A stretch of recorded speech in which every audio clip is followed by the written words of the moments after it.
থাকে। একটা সময় নর্থ ইস্ট, বিশেষ করে ত্রিপুরা,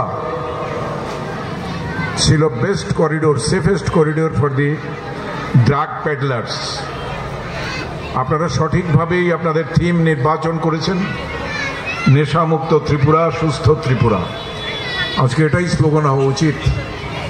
আর যুব সমাজকে যদি সেটা থেকে সরাতে হয়, তাহলে তার যে ডাইভারশন প্রয়োজন, সেটা হচ্ছে তার শিক্ষা, তার স্বাস্থ্য, সাংস্কৃতিক বিকাশ, সমস্ত দিক থেকে তাকে এগিয়ে নিয়ে যাওয়া, যার প্রচেষ্টা প্রান্তিক প্রতিনিয়ত করে চলেছে।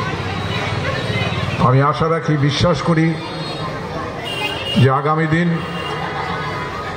আপনারা যে ধরনের বন্ধুত্বের বার্তা, ঐক্যের বার্তা, শ্রেষ্ঠ রাজ্য, শ্রেষ্ঠ দেশ গড়ার স্বপ্নে বিভোর করে তুলেছেন সমস্ত মানুষকে, এটা অন্যদেরও অনুপ্রেরণা যোগাবে।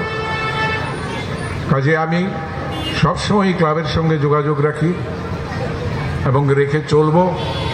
যতদিন শরীরে শক্তি থাকবে, ততদিনই আমি প্রান্তিকের ডাকে সাড়া দিয়ে আসব। এবং আমার বিশ্বাস,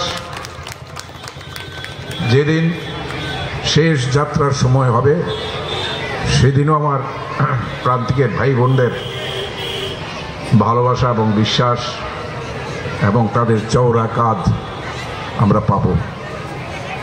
এই বিশ্বাস নিয়েই আমরা বেঁচে আছি যে নিঃশ্বাসের মধ্য দিয়ে যে বিষ বাষ্প এতদিন ছড়িয়েছে, সেটা থেকে বের করে আমরা আনবই যুবকদের। এটাই হোক আমাদের শপথ। এবং আজকের রাজ্যে নারীদের বিরুদ্ধে অপরাধ অনেক কমেছে।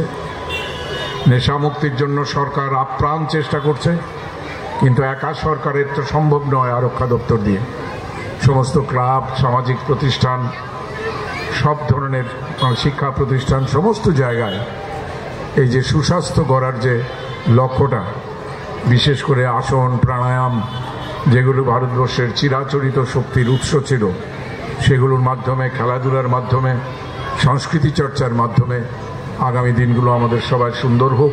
সবাইকে আজকের একটা দিন, যেদিন একটা পৃথিবীতে একটা মানুষ রূপে একজন আবির্ভূত হয়েছিলেন মনুষ্য দেহ নিয়ে, তিনি হচ্ছেন জেসাস ক্রাইস্ট, যিনি